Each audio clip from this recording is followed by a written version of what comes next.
In this video, I'll be showing you how you can fix the unknown player error in League of Legends. This is often caused by connectivity issues such as DNS conflicts or outdated IP addresses, preventing a stable connection to the right servers that we are currently connected to. The first solution that I can recommend is to flush the DNS cache. And how you can do it?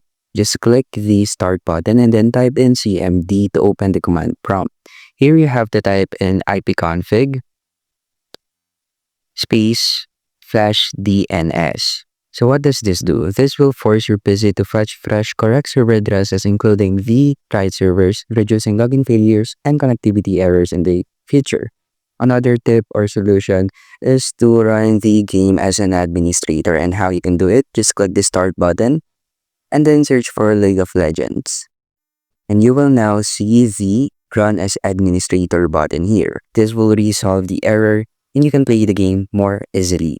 And that's it. That's how you can fix the unknown player error in League of Legends, and thank you for listening.